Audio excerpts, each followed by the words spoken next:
Hi, so today I would like to show you two very similar looking images and I will discuss two topics using these images.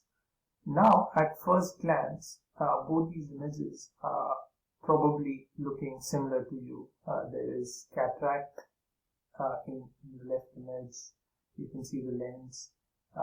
Inferior half, you can see a lens free area which is causing the jet black pupillary reflex.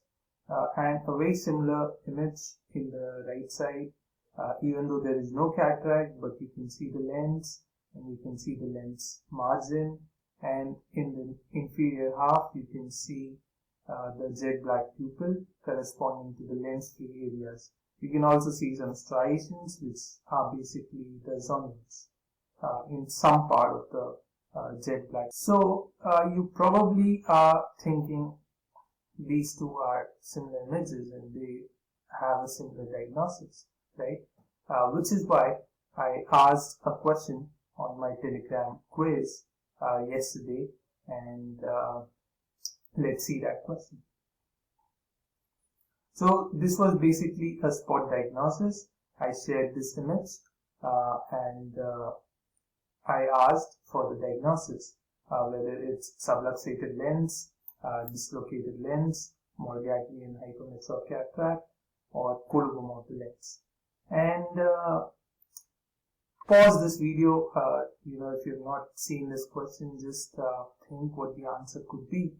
And turns out that only 20% of you got the right answer, which is coloboma of lens. And I got asked this doubt in the post-quiz discussion and thought I would make a quick video about this topic.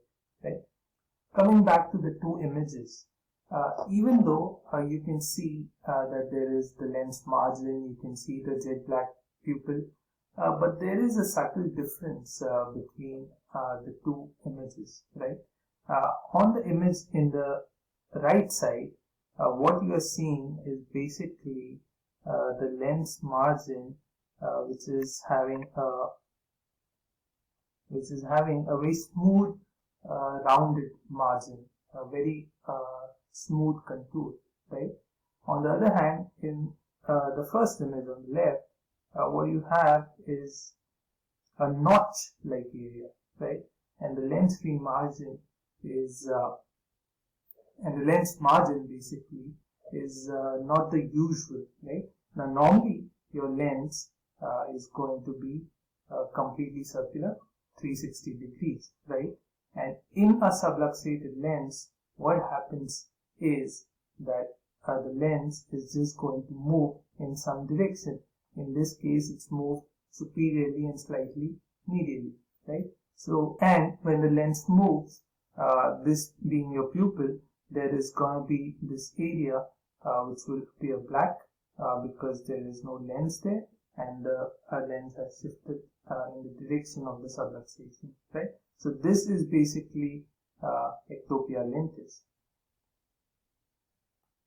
Ectopia lentis can be subluxation, and in subluxation, basically the lens continues to be in the same plane and it continues to be in the normal anatomical patellar fossa.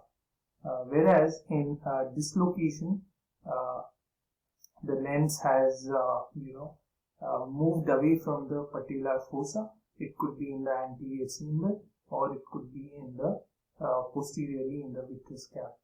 Okay? So in ectopia lentis, the clue to diagnosis is that the lens free margin, the lens margin basically is going to be of the normal circular contour or the margin.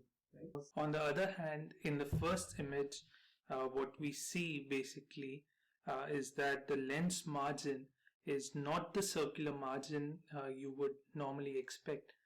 Instead, it seems like a notch or some deficiency, which is basically what coloboma is. The lens and zonules have not developed in that area, which is why we are getting that pitch black pupillary reflex. That is another point of difference between coloboma and subluxation of the lens, in coloboma, zonules are usually going to be absent, whereas in subluxation, zonules are going to be either weak or maybe absent. In general, if you are seeing if you are seeing the circular margin and some zonules, it's a subluxated lens, whereas if you are seeing no zonules, if you are seeing a notch-like deficiency in the lens and a jet black pupil, that suggests a diagnosis of lens coloboma. Also note that ectopia lentis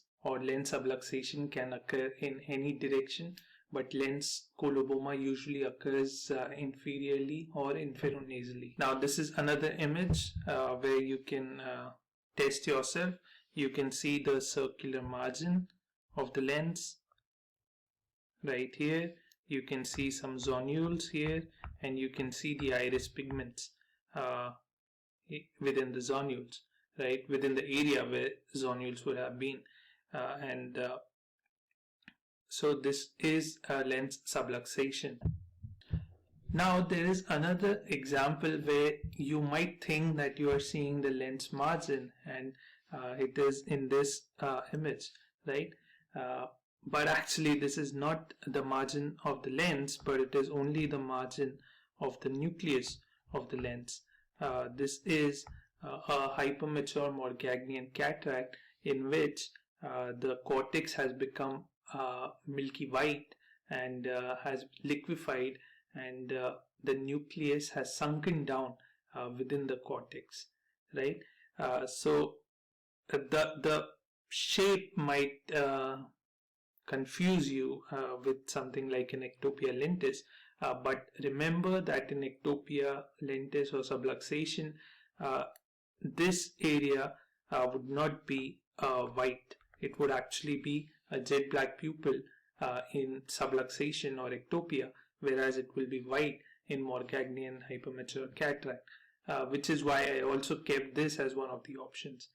So these three images can confuse you, but now you know the differences, right? So basically, to differentiate between lens coloboma and lens subluxation, one, look at the shape of the lens margin, the contour of the lens margin.